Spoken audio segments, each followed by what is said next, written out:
నమస్తే, welcome to 99 TV. నేను ప్రియాంక. పశ్చిమాసియా ప్రాంతం గత 2 నెలలుగా తీవ్రమైన ఉద్రిక్తతలతో ఉలిక్కిపడుతోంది. ముఖ్యంగా హార్మోజ్ జలసంధి చుట్టూ ఏర్పడిన పరిస్థితులు ప్రపంచవ్యాప్తంగా ప్రభావం చూపించాయి. ఈ జలసంధి ప్రపంచ చమురు రవాణాలో కీలకమైన మార్గం. మధ్యప్రాచ్య దేశాల నుంచి వెలువడే ముడి చమురు, గ్యాస్ సరఫరాలో పెద్ద భాగం ఇదే మార్గం ద్వారా జరుగుతుంది. అలాంటి కీలక మార్గాన్ని ఇరాన్ మూసివేయడంతో ప్రపంచ దేశాలన్నీ ఒక్కసారిగా సంక్షోభంలోకి నెట్టబడ్డాయి. చమురు సరఫరా అడ్డంకులు ఎదుర్కోవడం వల్ల ఇంధన ధరలు పెరగటం, పరిశ్రమలపై ఒత్తిడి పెరగటం, ఆర్థిక వ్యవస్థలపై దెబ్బపడటం వంటి పరిణామాలు వరుసగా చోటు చేసుకున్నాయి. ఈ ప్రభావం ఎక్కువగా పడిన దేశాల్లో ఒకటి పాకిస్తాన్. ఇప్పటికే ఆర్థికంగా బలహీనంగా ఉన్న ఆ దేశం ఈ సంక్షోభంతో మరింత కుదేలైంది. సాధారణంగా చెప్పాలంటే ఇప్పటికే కష్టాల్లో ఉన్న ఆర్థిక వ్యవస్థపై మరో భారీ భారంగా ఈ పరిస్థితి ఏర్పడింది. దేశంలో ద్రవ్యోల్బణం పెరుగుతోంది. విదేశీ మారక నిల్వలు తగ్గిపోతున్నాయి. అవసరమైన ఇంధనాన్ని దిగుమతి చేసుకోవడం కూడా కష్టమవుతోంది. ఇలాంటి పరిస్థితుల్లో ప్రభుత్వం లాక్డౌన్ చర్యలకు కూడా దిగాల్సి వచ్చింది.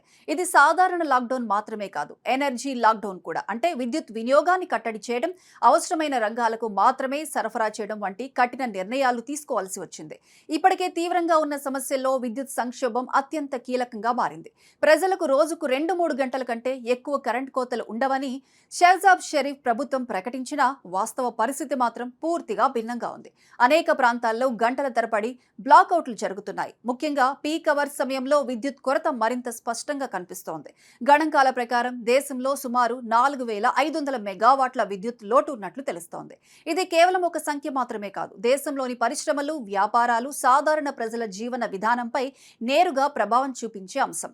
ఇంధన సంక్షోభం కూడా విద్యుత్ సమస్యను మరింత తీవ్రతరం చేసింది. గల్ఫ్ దేశాల నుంచి రావాల్సిన ఎల్ఎన్జీ సరఫరా గణనీయంగా తగ్గిపోయింది.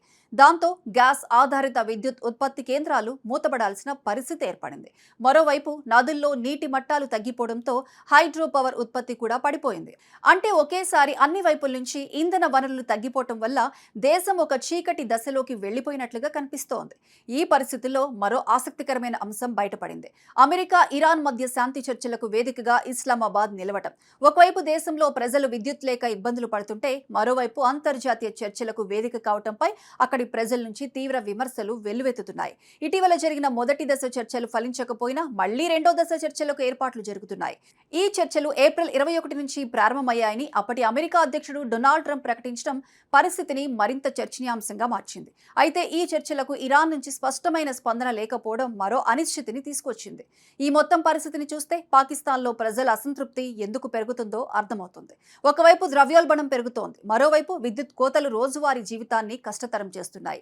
చిన్న వ్యాపారాలు మూతపడుతున్నాయి, పరిశ్రమలు నష్టపోతున్నాయి, సాధారణ ప్రజలు తీవ్ర ఇబ్బందులు ఎదుర్కొంటున్నారు. ఇలాంటి సమయంలో ప్రభుత్వం అంతర్జాతీయ దౌత్య చర్చలపై ఎక్కువ దృష్టి పెట్టడం ప్రజలకు అసహనంగా మారింది. ప్రజల అభిప్రాయం స్పష్టంగా కనిపిస్తోంది. ముందుగా దేశంలో ఉన్న సమస్యలను పరిష్కరించాలి, విద్యుత్, ఇంధనం ధరల నియంత్రణ వంటి అంశాలపై దృష్టి పెట్టాలి. ఆ తర్వాతే అంతర్జాతీయ చర్చలు అనే భావన బలంగా వ్యక్తమవుతోంది.